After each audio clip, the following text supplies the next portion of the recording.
सरकारमध्ये प्रतिनिधी या नात्याने महिलांच्या सक्षमीकरणावर जास्त भर देण्याचा प्रयत्न केला आणि त्याच्यातनंच लाडकी बहीण योजना पुढे आली, त्याच्यातनंच इतर काही योजना पुढे त्या ठिकाणी आणल्या आणि त्याच्यातून एक चांगलं समाजामध्ये वातावरण तयार झालं।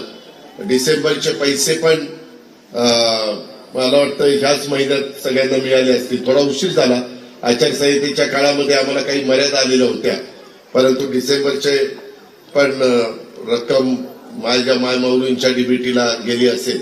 आता जानेवारीपासून बाकीच्याही रकमा या वेळच्या वेळेला देण्याच्या बद्दलची जबाबदारी सुदैवाने राज्याचे मुख्यमंत्री देवेंद्र फडणवीस आणि या एकनाथराव शिंदे सगळ्यांनी माझ्यावरच टाकलेली। कारण अर्थ विभाग महिला बाल विकासला निधी देतो, मग महिला बाल विकास आमच्या महिलांच्या पर्यंत त्या रकमा पोहोचवतो।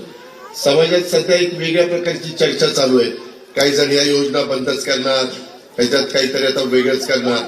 मी माझ्या मायमाऊलींना सांगतो, ही योजना गरिबांच्या करता, ज्यांचं उत्पन्न महिन्याचं 20,000 रुपयाच्या आत आहे, साधारण 2.5 लाख रुपये वर्षाला उत्पन्न 2.5 लाखाच्या आत आहे, त्यांच्या महिलांच्या करता आहे। आता ज्या महिलांच्या घरी गाड्या घोड्या असतील, म्हणजे 4 चाकी वाहन, त्यांना तसं 1,500 रुपये ही गरिबांच्या करता, गरजू महिलांच्या करता।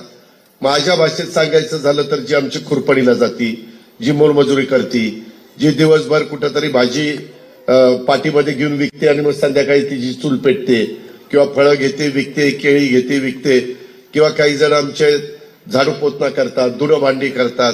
काही जण माझ्या महिला एका दिवशी 4-4 घराचा स्वयंपाक, तिथं पोळ्या लाटणं, भाजी 2 करणं, भात व डाळ भात करणं, असं करून त्या पुढे जात असतात। अशा ज्या गरजू महिला आहेत की ज्यांना कुठलाच आधार नाहीये, अशांच्या करता ही योजना आणली। मधल्या काळामध्ये आमच्याकडे वेळ मर्यादित होता आणि त्याच्यामुळं काही विरोधक हे आता बंद करणार आहे, ह्याचं असं काहीतरी करणार आहे, काही करणार नाही।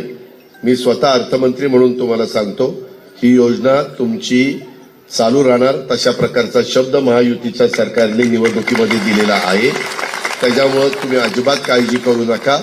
त्याबद्दलची विनंती मी माझ्या सगळ्या लाडक्या बहिणींना आणि माझ्या मायमाऊलींना देखील करतो।